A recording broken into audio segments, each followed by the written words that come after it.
We listen, we don't judge. We listen with no judgment. Indaba ka-Anonymous osibhalele namhlanje ifundeka kanje. Basilahla abazali bethu manje sebafuna uxolo. Ngiyabingelela kuwe ntokazi nakumphakathi wala ekhaya. Ngiwubhuti nje osekhulile. Ngazalelwa endaweni yase-KZN eMondlo, ngakhulela khona. Ngizalwa ngumama nobaba abangashadile. Umama ubehlala kubo, kanjalo futhi nobaba, kodwa bekusendaweni eyodwa. Umama-ke wangitholela ekhaya, hhayi esibhedlela. Uma wami ubengumuntu nje onganaki izinto. Ngoba wathi esengitholile wangiyisa ekliniki ukuyogoma, kodwa indaba yokuthi ayongithathela i-birth certificate akakwenzanga lokho. Isikhathi esiningi-ke bengihlala nogogo ozala ubaba, ngoba phela khabo mama, ugogo nomkhulu babengasekho. Kwakusele omamncane nomalume. Nalowo ubezibheke yena. Nakhona-ke khabo baba kwakucishe kube njalo. Phela egcekeni naloyo wayehlala endlini yakhe. Obaba omdala no-anti. Kwazise nogogo ubethi mekebuya kuyohola, bekazi ukuthi indlu nendlu kumele ayithengele ukudla kwakhona. Kwakungaphekwa ibhodo elilodwa. Mina-ke ngangizihlalela nogogo. Kuthe ngino-8 years, umama wakhulelwa futhi enye ingane yomfana. Nayo futhi wayitholela ekhaya, hhayi esibhedlela. Yona-ke akayisanga ekliniki nokuthi iyogoma. Ngaqala isikole sengikhulile. Phela bengizihlalela nogogo, naye wayemdala, wayengazi nokuthi nginangakhi yeminyaka. Ngoba kwalokuthi ngigcine ngiya esikoleni, kwakhononda omakhelwane. Ihambile-ke iminyaka, cishe ngase ngilana ko-11 years, kwaphinda futhi kwavela enye ingane yomfana. Kanti ngebhadi izothi ino-2 years izelwe ugogo ashone. Ekushoneni kwagogo kwabheda izinto. Phela angithi sonke izingane zikamama sasihlala naye. Bekukhona-ke ubaba omncane owayesebenza kahle. Waqala naye ngathi uyasinakekela, kodwa akuphelanga u3 months. Angithi bekunobaba omdala obekaphuza kakhulu kusuka kusaphila ugogo. Vele ubejwayele ukuthi uma esebudlile uzobuya athuke wonke umuntu ekhaya. Kwenzeka-ke ngelinye ilanga wabuhlaba ubaba omdala. Wabuya eseqhuba intwala ngewisa. Washo ngezinhlamba kusukela eseza ngesango, ethuka ubaba omncane. Kusho ukuthi ubaba omncane yamukwatisa lento, waphuma nesagila washaya ubaba omdala. Ubaba-ke ayimuphathanga kahle lento, waphuma washaya ubaba omncane emushayela ukuthi usithathaphi isibindi sokushaya umfowabo omdala. Akuphelanga neviki waphuma ubaba omncane wayozihlalela emqashweni. Wasuka lapho wangasasondli nathi. Nobaba-ke ubengasebenzi, ngapha besingaholi negrant. Ikati la selilala eziko okwangempela. U-anti waphuma naye wayozihlalela nesoka lakhe ngoba ebaleka indlala. Kuthe kuso leso sikhathi wasithatha omunye u-anti obekahlala eMpumalanga endele khona. Safika wasithathela izitifiketi, wasibhalisa negranti. Kusho ukuthi iphutha alenza u-anti kwaba ukuxoxa ukuthi sesiyahola etshela umama osizalayo. Sasizihlalela kahle-ke no-anti, singena nesikole. Kwathi ngelinye ilanga kwafika umama egane unwabu ethi uzosilanda. Waqamba amanga kuma-social worker wathi usitshontshile u-anti. Sathathwa kanjalo-ke ku-anti, asiqedanga ngisho u-6 months sihlala naye, sabuyela kumama. Kwaba ngathi kuba ngconywana masifika, naye ajabulele nemali yeqolo. Kuthe kusenjalo, kwaqala into entsha endaweni yokudlala amakhadi. Umama ubethatha yonke imali yethu ayogembula ngayo. Ubaba-ke ngokubona ukuthi akawutholi umsebenzi, wase ehamba eya eGoli ethi uyozama impilo.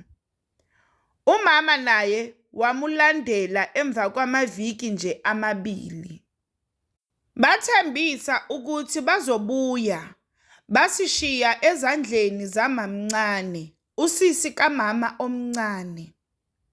Bathembisa nokuthi bazosithumelela imali. Kodwa iphutha abalenza, bahamba nalo ikhadi lethu lemali yeqolo. Kwaba ukuhamba kwabo-ke kanjalo.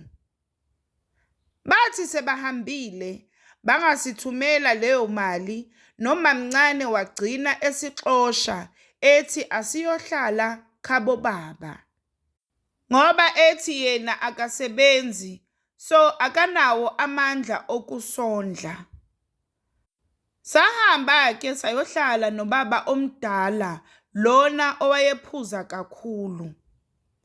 Naye wayengumakhi wezindlu endaweni, kodwa indawo yakithi beyingaphucuzekanga ngaleso sikhathi. So kwakukancane athole umsebenzi wakhe wokwakha.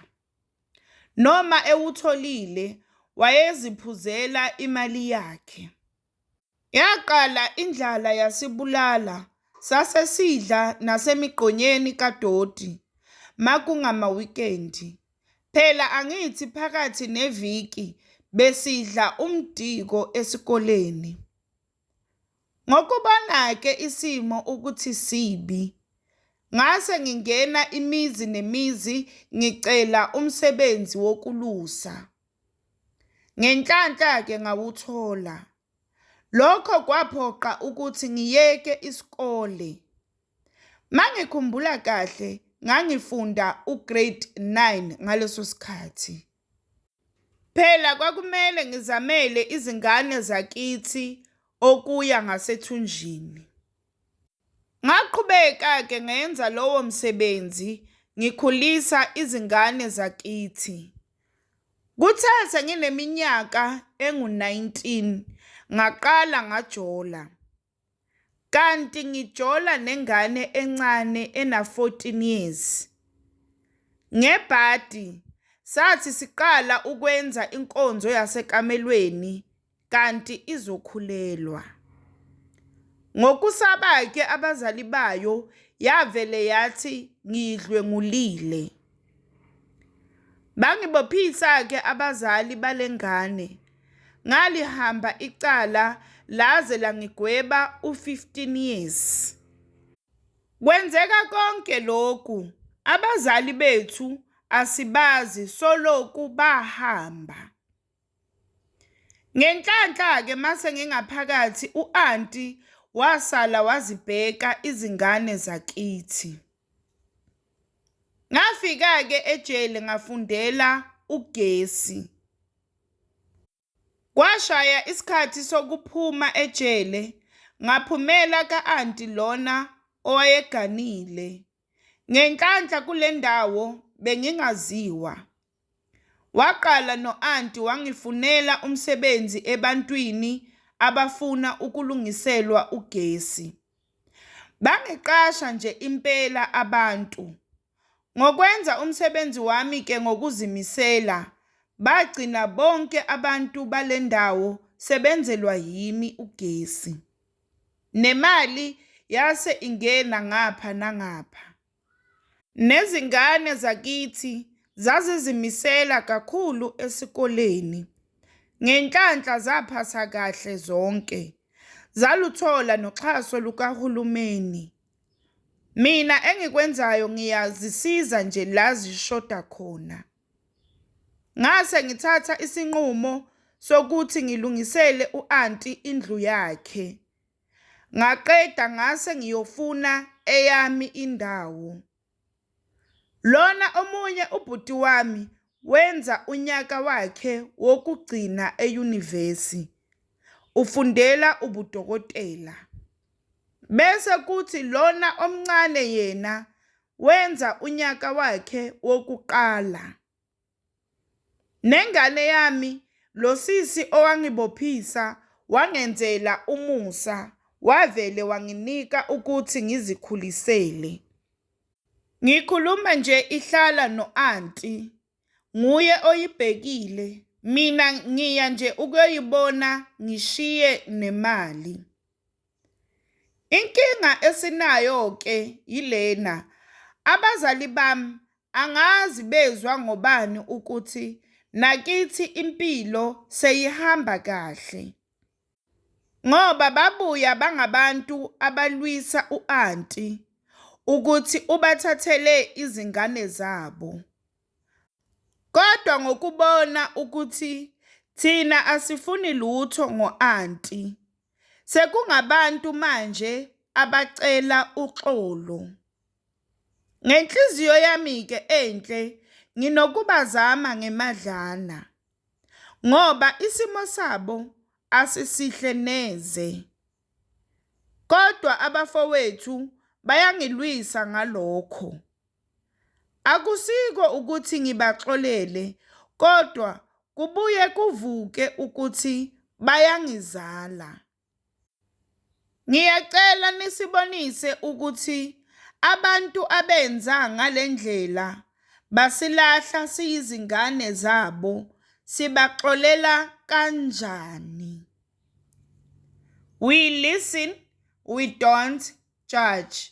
We listen with no judgment. Sacela usitshele ukuthi uqabangani ngendaba ka-Anonymous osibhalele namhlanje lapha ku-comment section. Sacela ungakhohlwa ukulike, ushare, usubscribe. Ungakhohlwa ukuthi ukusubscribe it's for free, awubhadali lutho, it's for free.